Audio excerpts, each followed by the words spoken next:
Well, hello everyone and welcome. I am Dr. Jane. Welcome to another edition of A Planet Among the Stars, our astrology analysis for Avalon rises.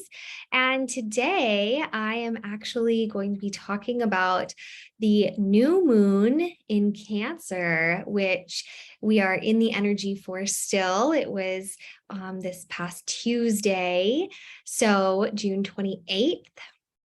And this new moon is also a little bit special because it was conjunct with the planet Lilith. So this is bringing in an interesting combination of energies. And there are a couple things, to remember in general about new moons. So new moons are endings and beginnings at the same time. So they are an opportunity for death and rebirth. They're a great opportunity to let go and a really good opportunity to set intentions. This new moon is in the cardinal water sign of Cancer. And this is the zodiac sign that is the energy of the mother. So this is also going to really enhance that rebirth energy because energetically, the mother energy is actually also about death and birth. And in fact, if you look at nature, the two usually have to go hand in hand, right? In order for us to have spring, we also must have winter. And in order for us to receive something new, we also must let go of what is old and needs to be let go. And so this is very much part of this energy of this new moon. This new moon, however, is also occurring, and it usually is timed very closely in the solar wheel to the summer solstice. So this new moon is an opportunity to really take a pause, okay? Because we have been really saturated with the very forward, direct, outward, productive, masculine energy, initiative, action, and this is great.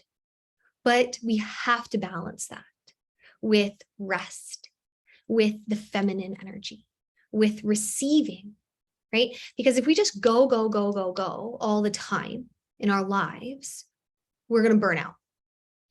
And we have to give ourselves that recharge time, right? Again, kind of like winter. And so this new moon is giving us that balance point. Now, and Cancer is a very nourishing sign. It's a very nurturing sign. And so it's going to call us to nurture ourselves after we've been really, really hustle and bustle. And to mother ourselves and to let go of what we need to let go of so that we can keep moving forward. Again, we can go from movement to this place of stillness and then movement from stillness, right? And this is going to be enhanced. This feminine aspect of this moon is really going to be enhanced by this conjunction with the planet Lilith. So this is actually going to end up, and then also I'm about to do another separate video on the Neptune retrograde because Neptune also went retrograde on the same day as this new moon. And that's going to carry with it some really big collective themes. And it's going to actually throw the themes of this new moon onto a collective scale. So it's usually moon cycles are very personal. And this one will still be very personal as well. But it is also going to be reflected in the collective because of its convergence with Lilith and also with the Neptune retrograde. And Lilith is a planet that is really associated with the totality of the divine feminine. And so what do I mean by that? Okay, so there are aspects to the feminine that have historically, we'll say, been repressed by our society, right? That feminine power of the divine feminine. And Lilith is a very powerful divine feminine energy. And she calls us out of this place of seeing the feminine energy as submissive. Because very often in our society, we don't value the feminine in the same way as we value the masculine. We value productivity, right? Oh, I better be productive.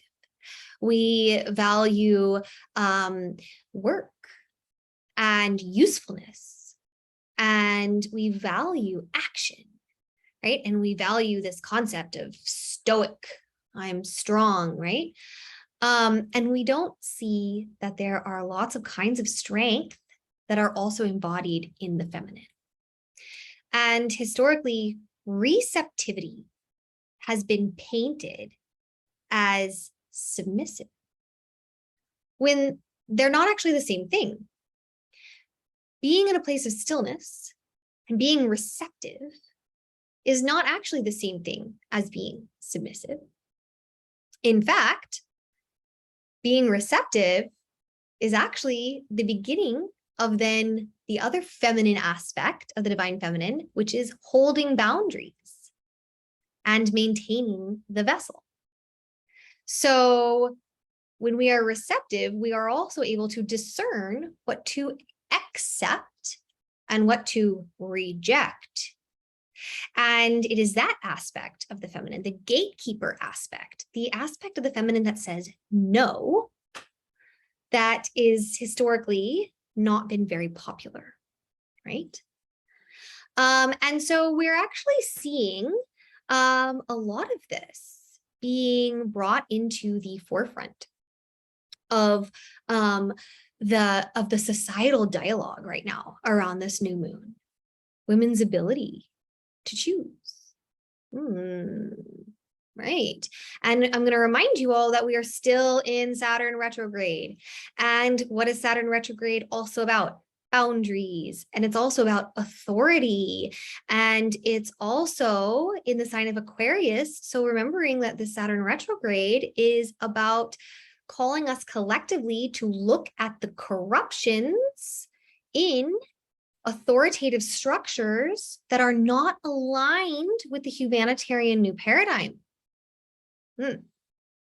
And so all of a sudden, we're starting to see some of this around the new moon, right? Around the mother sign of Cancer and around the conjunction with the empowered woman, Lilith. And then we're seeing an interaction at the societal level with authority structures, right? So this is being called up to the surface, but it's also going to be called up to the surface in ourselves. Because if there is a corruption that is existing at a collective level, it's also existing inside ourselves. And so this is a really good time to see, where in myself am I not valuing the feminine? Am I not honoring the divine feminine? Am I not revering the feminine?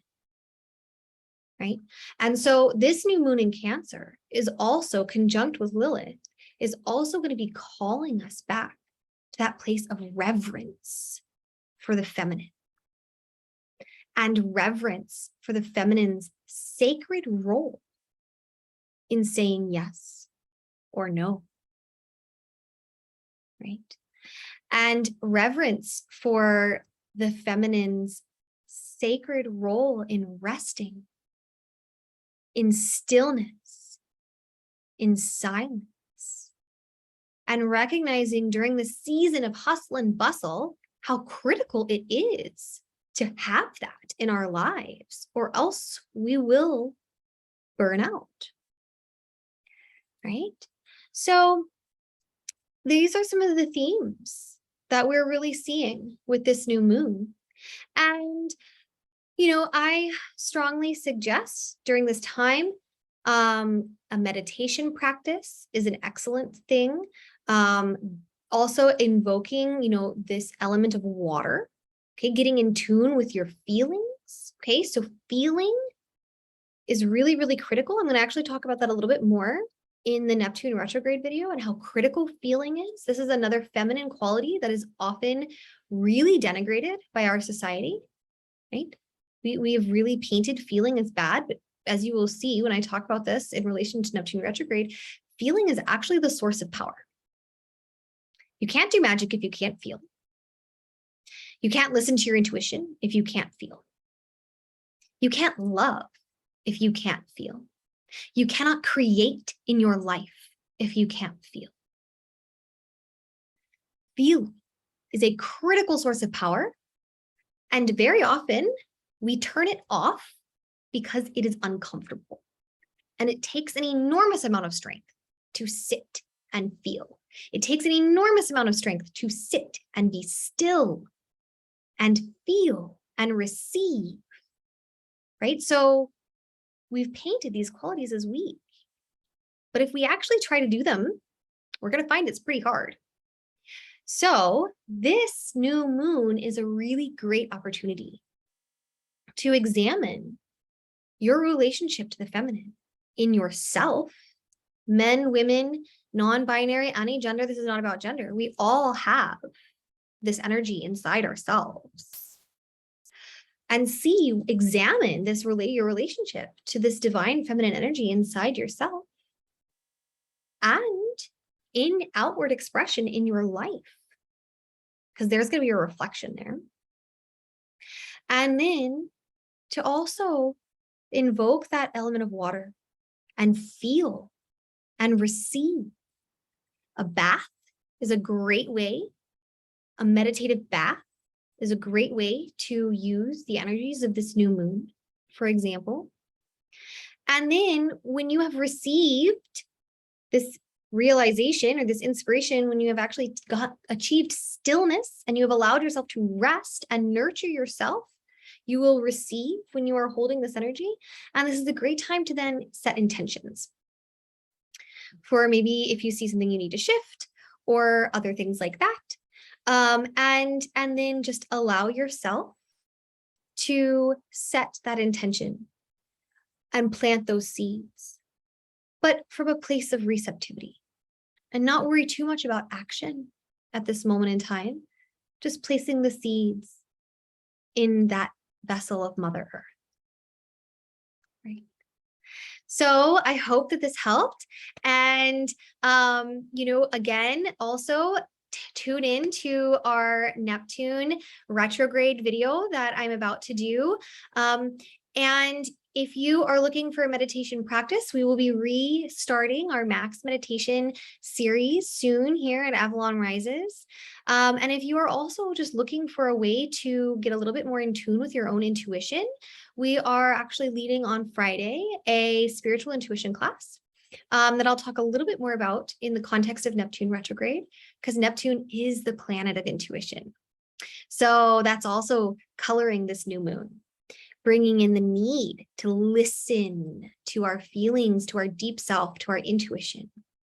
So I hope that this helped put a little bit of some of the energies that are going on this week into perspective and how you can harness them in your life.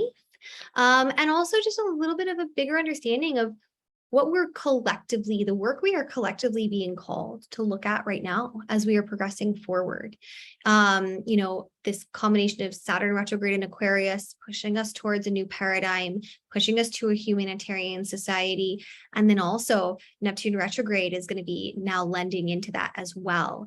And all of these energies are combining with this new moon in Cancer conjunct Lilith, as we are being called to repair our relationship with the divine feminine. So stay tuned. There's another one of these coming, and I hope that you guys are all having a good week. And as always, do not hesitate to reach out.